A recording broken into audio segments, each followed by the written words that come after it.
Special needs planning often feels like it applies to someone else, but in reality, it's part of something much broader. At Foster Group, we often think about it this way. Everyone has a parent, child, a spouse, or a friend who needs extra support at some point in life.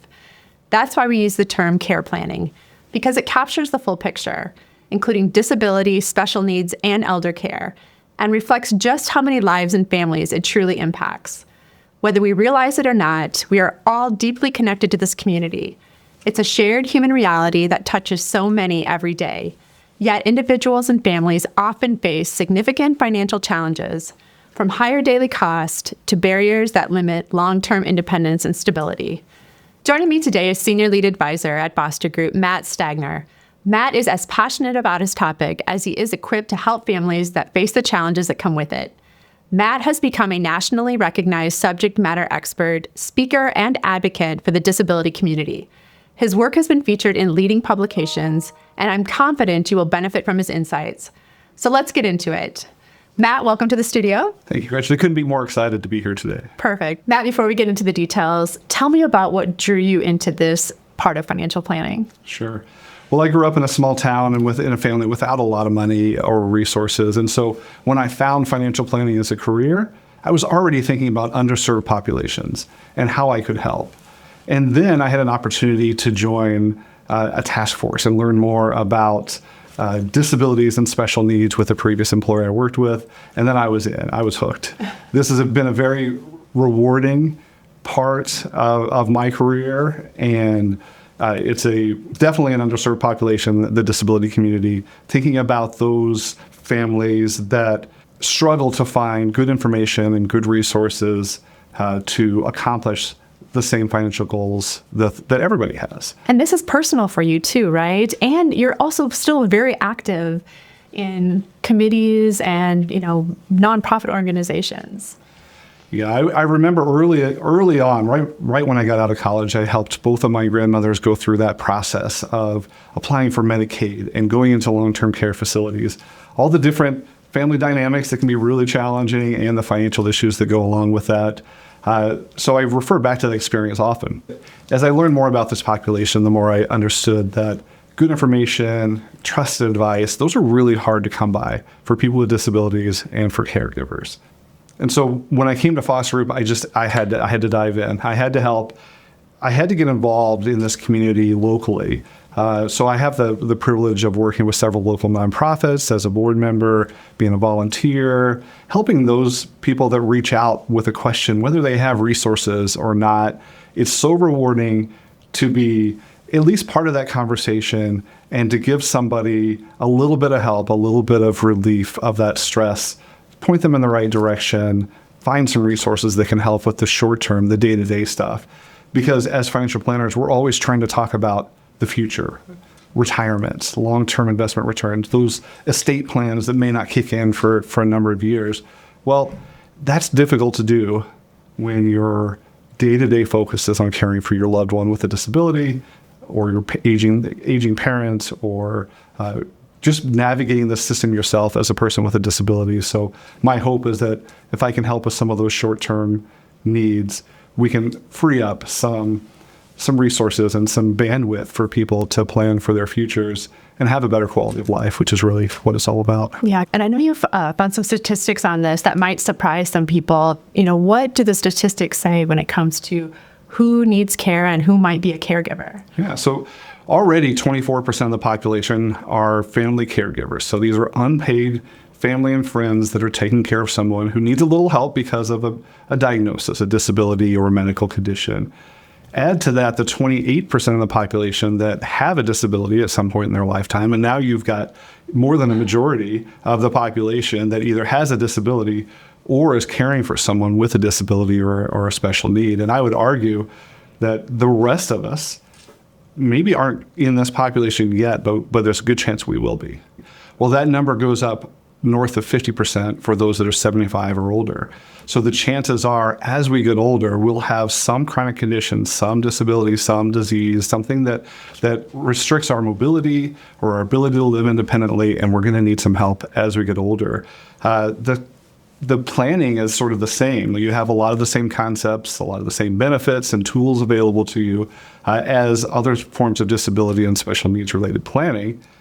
But what I'm hoping is that we at Foster Group can have a little bit different conversation. So instead of talking about it like a risk that we have to insure away or find a solution for, let's talk about it as an eventuality, as something that is part of our lives that we need to plan ahead for. So let's figure out how we want to receive that care, where we want to receive it, how much that's going to cost, and incorporate that into our other plans.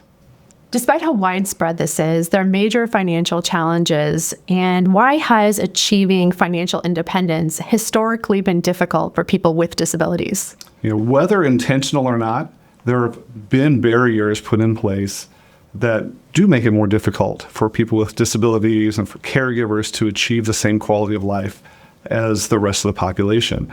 A lot of it starts with employment. Gainful employment is how most people build financial independence. Mm-hmm. And the unemployment rate for people with disabilities is usually double what it is for those without disabilities. In addition to that, there are also additional costs that relate to living with a disability and to being a caregiver or providing that care that just need to be accounted for and need to be planned for. So you talked about employment and barriers. What about the benefit programs? Sure, is often well-intentioned, or we can assume they're well-intentioned, but government benefit programs can be part of the problem as well. So programs like SSI, which is Supplemental Security Income, or Medicaid may also have income limits, asset limits, other restrictions that make it difficult for a person with a disability not only to earn a living wage, but also to save and invest for their future without running across those asset limits and losing programs that are really valuable to their day-to-day lives. Mm-hmm. That's unfortunate. So what are some of the financial pressures that people with disabilities and their caregivers face day to day? Some people refer to it as a disability tax, but it costs about 28% more for a household that includes a person with a disability to have the same quality of life as a household that doesn't. Wow, 28%, that's a big number. So what are some of the specifics that come into play when you think about that number? Sure, there could be additional expenses for therapies or equipment or home modifications for some types of disabilities. There may also be a need for transportation assistance, things like that may cost extra money, but also have the intangible cost of it takes more time, it takes patience, it takes waiting for someone to help as opposed to being able to do everything on your own. All right, so we've identified some of the challenges. Let's talk about the solutions. Given all of the things that you've laid out, where do you start? To me, it starts with building a great team.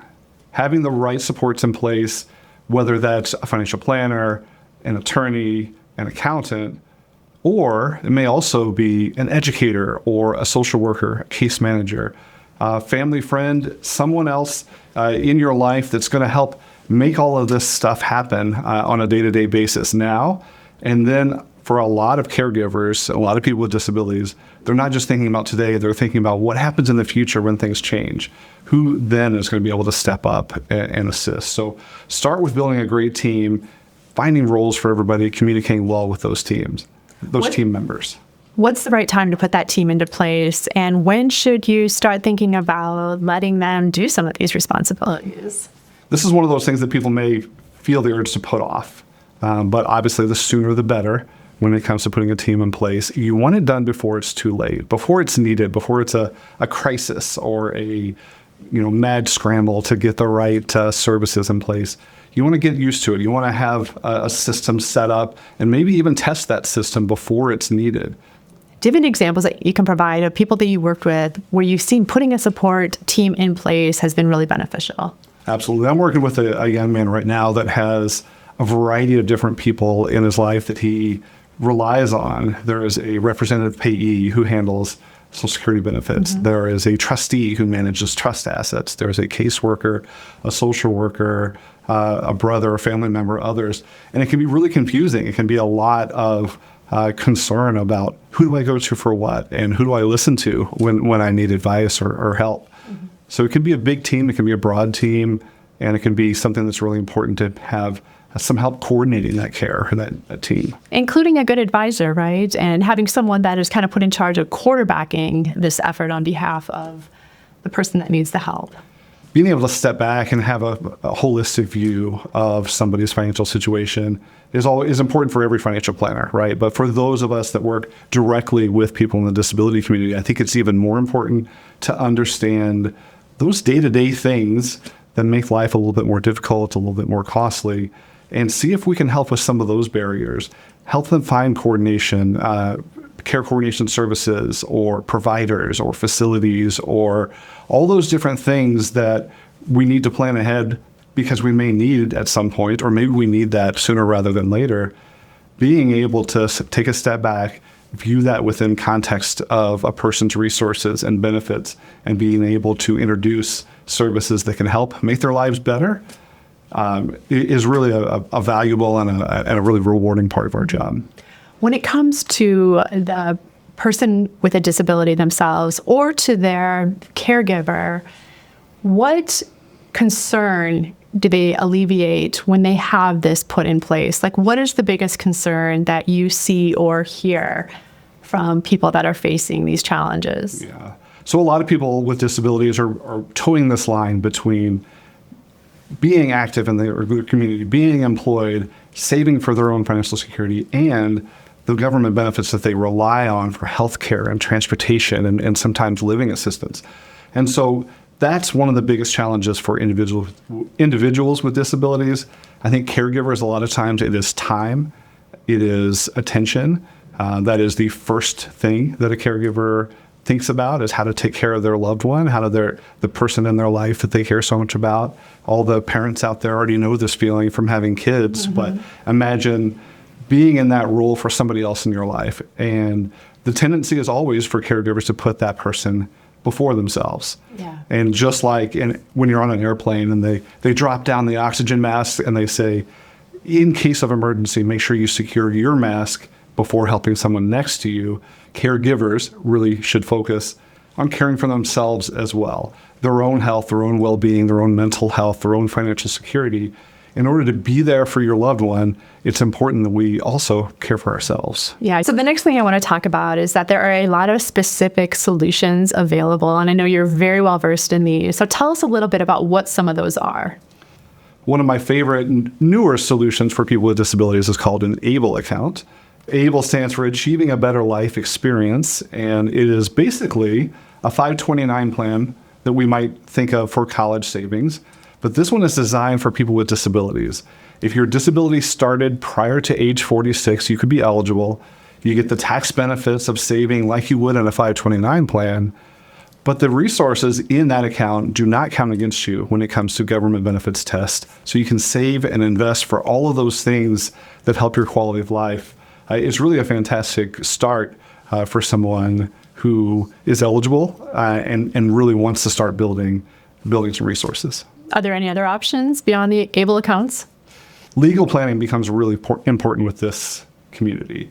Making sure that we have solid estate plans in place with all of the standard documents that everyone needs, like a will and powers of attorney and a living will. But this community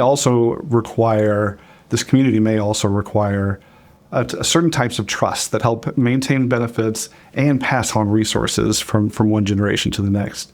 So there's, for example, a supplemental needs trust, otherwise known as a third-party special needs trust, which is a big part of a lot of people's estate plans. When you have a person in your life with a disability that you're caring for or that you want to leave money to, we need this legal structure to make sure that those assets don't disqualify them from benefits, but that you're also not disinheriting your loved one when it comes time to sell your estate. So there's financial solutions, there's legal solutions, and that really speaks to the importance of having that entire team in place that's working together. Absolutely. And it's also important to think about the things that are maybe a little more personal, our preferences for care, who we want to help us, what we need help with, where we want to live, how much is that going to cost, and how to structure all those things that we need for our quality of life. So I think back to a family that I worked with that had a child with autism, and his favorite thing in the world to do was play video games. And so this family planning ahead for the possibility that maybe they wouldn't be around forever to take care of him and that somebody else may have to step in the future. Well, they put in their special needs trust the requirement that the trustee buy this kid the newest video game system on the market every 2 years just to make sure he has the quality of life that they want for him, that he wants for himself. It's a really personal thing, but it's something that you can incorporate into your plans, and it really gives that peace of mind to that family. That's so great. I love that story. Before we finish here, is there anything else that you wanted to leave us with when it comes to the topic of care planning? So I'll leave you with two more quick tips. One is that all plans are more effective when they're written down and when they're updated. That gives you the best chance at what you want to happen happening in the future and what you don't want to happen not happening in the future.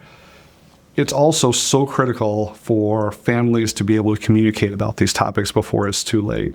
So meet with your family, talk about who's going to do what, make sure everybody's comfortable with those roles and understands what's going to be expected of them in certain situations.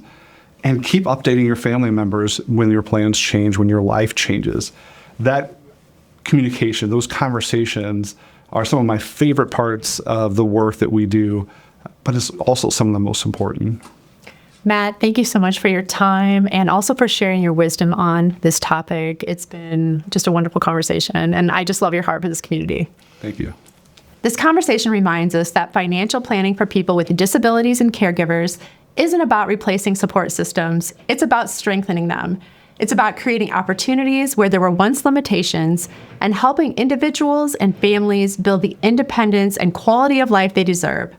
Thank you for joining us for this important discussion and for helping shine a light on a community that, in one way or another, includes us all.